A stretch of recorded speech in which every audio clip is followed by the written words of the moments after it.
بسم اللہ الرحمن الرحیم۔ السلام علیکم ورحمۃ اللہ وبرکاتہ۔ سامعین اور ناظرین اکرام، آج اس ویڈیو کے اندر یہ بات کریں گے جو قربانی کے متعلق پوچھے جانے والے متفرق مسائل ہیں۔ بعض لوگ پوچھتے ہیں، وہ کچھ تو یہ سمجھتے ہیں کہ قربانی جائز ہے اور ہوتی جائز نہیں ہے، اور کچھ یہ سمجھتے ہیں کہ ان عیوب کی وجہ سے، جانور کی عیوب کی وجہ سے قربانی جائز نہیں ہے اور ہوتی جائز ہے۔ معاملہ برعکس ہوتا ہے۔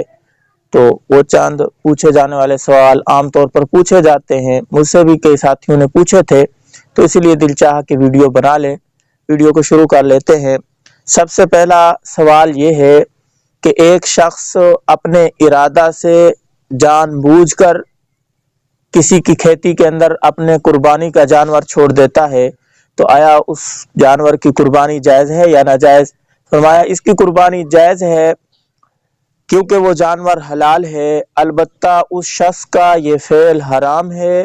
اس کے اوپر وہ توبہ طائب ہو، معافی مانگے مالک سے جا کے، یہ اس کا فعل حرام تھا، جانور حرام اس سے نہیں ہوا، لہذا جانور کی قربانی جائز ہے۔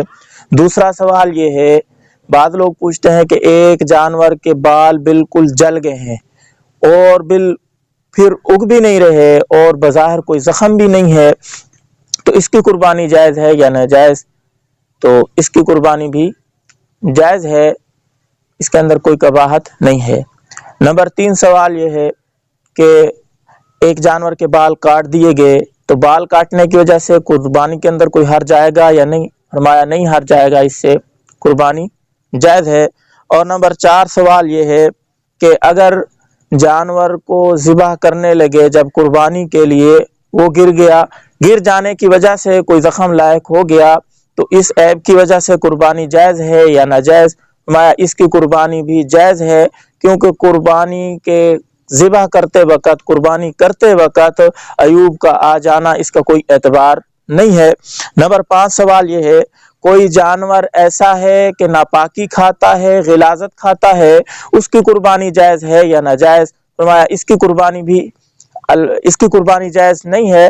ہاں، ایک صورت ہے کہ اس جانور کو باندھ دیا جائے، باندھنے کی وجہ سے پھر وہ غلاظت نہ کھا سکے، تو اس کی قربانی جائز ہوگی۔ اب سوال یہ ہے کہ اس جانور کو کتنے دن باندھا جائے، تو اس کی مختلف صورتیں ہیں۔ اگر وہ اونٹ ہے یا اونٹنی ہے تو اس کو 40 دن باندھا جائے، اس دوران وہ گندگی نہ کھائے، اور بھینس ہے، گائے ہے یا بیل وغیرہ ہے تو اس کو 20 دن کم از کم باندھ دیا جائے، اس دوران غلاظت نہ کھا سکے تو اس کی قربانی جائز ہے۔ بکرا، بکری، بھیڑ، دمبا وغیرہ ہے تو اس کو 10 دن باندھ دیا جائے، پھر اس کی قربانی جائز ہے۔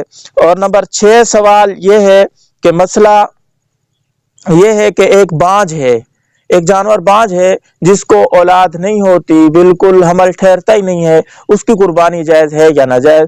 اس کی 2 صورتیں ہیں۔ نمبر 1 کہ وہ جانور بڑا ہو چکا ہے، بڑا ہونے کی وجہ سے بانجھ ہے جانور، وہ حمل نہیں ٹھہرا، تو اس کی قربانی جائز ہے، کیونکہ یہ کوئی عیب نہیں ہے، بلکہ بڑا ہونے کی وجہ سے یہ اس کے اندر بڑے جب جانور ہو جاتے ہیں تو ان کی جو ہے حمل وغیرہ نہیں ٹھہرتا، بچہ نہیں ہوتا۔ اور دوسری صورت یہ ہے کہ وہ ہے تو بڑی عمر کا نہیں، جوان ہے، اس کو بچہ نہیں ہو رہا، وہ بانجھ ہو چکا ہے، تو اس کی قربانی جائز نہیں ہے۔ نمبر 7 یہ ہے کہ ایک جانور کا سینگ ٹوٹا ہوا ہے، اس کی قربانی جائز ہے یا ناجائز؟ اس کی بھی 2 صورتیں ہیں، دیکھیں گے ہم کہ سینگ کہاں سے ٹوٹا ہوا ہے، درمیان سے ہے، آخر سے ہے یا بالکل جڑ سے ہے؟ تو اگر درمیان سے یا آخر سے ٹوٹا ہوا ہے تو اس کی قربانی جائز ہے۔ ہاں، البتہ جڑ سے ٹوٹا ہوا ہے، بالکل جڑ سے ختم ہے، پھر اس کی قربانی جائز نہیں ہے۔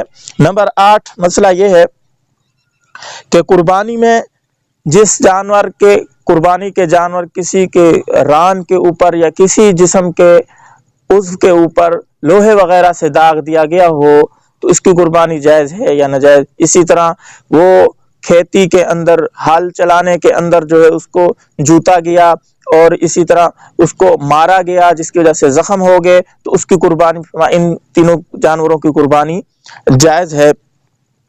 البتہ اس کے اندر یہ ہے کہ ظاہری کوئی عیب نہ ہو، بہتر یہ ہے قربانی کے جانور کے لیے کہ بظاہر کوئی عیب اس کے اندر نظر نہ آ رہا ہو، اس کی قربانی کی جائے، یہ اولا ہے۔ لیکن اس جانور کی جو مذکورہ میں نے ذکر کیا، اس کی قربانی ہو جائے گی۔ نمبر 9 سوال یہ ہے کہ بکری کے بچہ کو سور کے دودھ سے پالا گیا، دودھ سور کا پیتا رہا، تو اس کی قربانی جائز ہے یا ناجائز؟ فرمایا اس کی قربانی جائز ہے، کیونکہ یہ حلال ہے۔ شرط ایک یہ ہے کہ اس کو چند روز جو ہے دوسرا چارہ کھلایا جائے، دوسرا چارہ کھلانے کی وجہ سے وہ سور کے دودھ کا اثر ختم ہو جائے گا، تو یہ جانور حلال ہے، حلال ہونے کی وجہ سے اس کی قربانی جائز ہے۔ نمبر 10 سوال یہ ہے کہ ایک ایسا بچہ ہے، بکری ہے یا بکرا ہے، جو ہرن اور بکری کے ملاپ سے پیدا ہوا ہے، تو اس کا کیا حکم ہے؟ فرمایا یہ بکری کے حکم میں ہوگا، اس کی قربانی بھی جائز ہے۔ اور اس طرح نمبر 11 سے قربانی کے جانور سے فائدہ اٹھانا، اس کا دودھ استعمال کرنا، اس کی اون استعمال کرنا، یا کوئی اور چیز اس سے جس سے نفع ہو ایسی چیز استعمال کرنا، فرمایا یہ قربانی کے جانور سے مکروہ ہے۔ اس کو پتہ نہیں تھا، استعمال کر چکا قربانی سے پہلے، دودھ وغیرہ اون سے فائدہ اٹھا چکا ہے، تو اس کی ملکیت کے برابر جو ہے مال روپے صدقہ کر دے۔